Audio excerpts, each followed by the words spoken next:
एक बहुत ही संवेदनशील विषय पर है, सती प्रथा। अक्सर हमें लगता है कि इसका विरोध तो बहुत बाद में शुरू हुआ है ना, लेकिन इन तीन नामों को देखिए, कालिदास, बाण और मेधातिथि।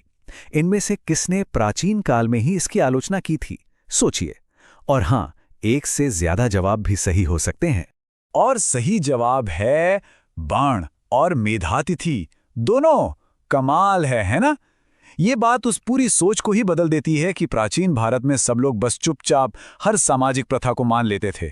नहीं, आवाजें तब भी उठती थीं। और जरा सोचिए, ये कोई आज का मॉडर्न विरोध नहीं है। बाणभट्ट 7वीं सदी में अपनी कहानी कादंबरी में इस प्रथा के खिलाफ लिख रहे थे, और मेधातिथि ने तो 10वीं सदी में इसे कानूनी तौर पर चुनौती दी। इससे पता चलता है कि प्रोग्रेसिव सोच की जड़ें हमारे इतिहास में कितनी गहरी हैं। चलिए, अब समाज से निकलते हैं और विज्ञान की दुनिया में चलते हैं। ये वो एरिया है जहां प्राचीन भारत का टैलेंट सच में चमकता है। मैथ्स और एस्ट्रोनॉमी में ऐसी ऐसी खोजें हुई जो आज भी हैरान कर देती हैं। ओके, तो ये है एक क्लासिक मैचिंग वाला सवाल। एक तरफ हैं कुछ जबरदस्त आविष्कार और दूसरी तरफ हैं उनके जीनियस बनाने वाले।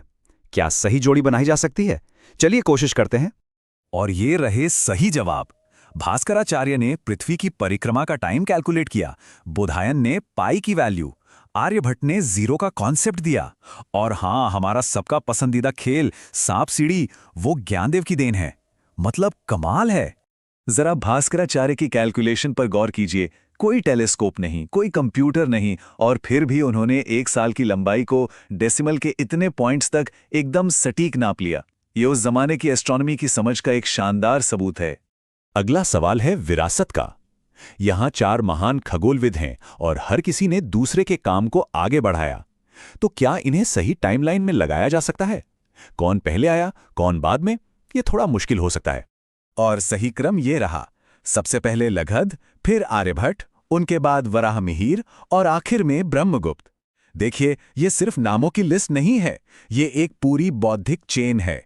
ये दिखाती है कि कैसे सदियों तक नॉलेज को एक पीढ़ी से दूसरी पीढ़ी तक पास किया गया और उसे और बेहतर बनाया गया। चलिए, अब आते हैं हमारे आखिरी दौर पर, और इसका फोकस है भारत का सुनहरा दौर, यानी शक्तिशाली और प्रभावशाली गुप्त साम्राज्य। हर बड़े साम्राज्य की एक शुरुआत होती है, एक ओरिजिन स्टोरी। गुप्त वंश के बारे में इन 3 स्टेटमेंट्स को देखिए। हमें बस ये पता लगाना है कि इनमें से कौन से सच हैं। क्या जो फाउंडर था वही पहला महान राजा भी था? सोचते हैं। तो यहां एक मजेदार ट्विस्ट है। श्रीगुप्त ने वंश की नींव रखी, वो फाउंडर थे, लेकिन चंद्रगुप्त प्रथम वो थे जिन्होंने इसे एक असली साम्राज्य बनाया, महाराजाधिराज की उपाधि लेकर, जिसका मतलब है राजाओं के भी महान राजा। ये सिर्फ एक टाइटल नहीं था, ये पावर और एम्बिशन का एक बहुत बड़ा स्टेटमेंट था। तो इसका मतलब स्टेटमेंट 2 और 3 दोनों ही सही हैं। और ये रहा हमारा आखिरी सवाल। ये एक बहुत ही अनोखे टाइटल के बारे में है। जरा सोचिए, एक ताकतवर सम्राट को कविराज यानी कवियों का राजा कहा जा रहा है। तो वो कौन सा गुप्त शासक था जो अपनी तलवार के लिए तो जाना ही जाता था, पर अपनी कलम के लिए भी मशहूर था? और जवाब है समुद्रगुप्त।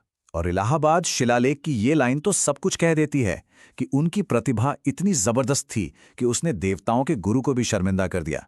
ये सिर्फ तारीफ नहीं है, ये उनकी मल्टी टैलेंटेड पर्सनैलिटी का सबूत है। तो ये है कविराज के पीछे की कहानी। समुद्रगुप्त सिर्फ एक राजा नहीं थे, वो एक बेहतरीन कवि थे, एक कमाल के म्यूजिशियन थे और एक बहुत गहरे विचारक भी थे। सोचिए, एक ही इंसान का इतना बड़ा योद्धा और इतना बड़ा कलाकार होना कितना रेयर कॉम्बिनेशन है। और इसी के साथ हमारा ये छोटा सा ऐतिहासिक क्विज खत्म होता है। कुछ बहुत ही हैरान करने वाली बातें पता चली, है ना? चलिए, एक बार जल्दी से आज के मेन पॉइंट्स पर नजर डालते हैं। तो आज हमने क्या क्या जाना? कि प्राचीन भारत में भी सती प्रथा के आलोचक थे, कि भास्कराचार्य की एस्ट्रोनॉमिकल कैलकुलेशन कमाल की सटीक थी, और ये कि एक सम्राट एक महान कलाकार भी हो सकता था। ये सिर्फ फैक्ट्स नहीं हैं, ये इतिहास को और गहराई से और बेहतर तरीके से समझने का एक जरिया है। और जाते जाते एक सवाल सोचने के लिए, आज की इस पूरी चर्चा में ऐसी कौन सी एक बात थी जिसने आपको सबसे ज्यादा हैरान किया, या जिसने प्राचीन इतिहास को देखने का आपका नजरिया ही बदल दिया?